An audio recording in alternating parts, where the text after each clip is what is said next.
Hello friends, welcome to my first coloring video for Color March Happy 2022. I colored up an image that was a freebie on Amy Young's Facebook page, which I have linked below. All the information is below, all the colors that I used and everything. At the end of the video, you will notice that I got the dreaded Copic blob.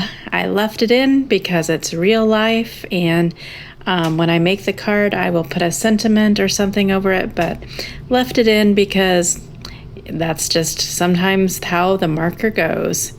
I hope you enjoy this, and I will be back tomorrow to share more coloring, and it'll be sheet load day. Have a good rest of your day. Thanks for watching. I'll turn on some music so you can enjoy the rest of the video.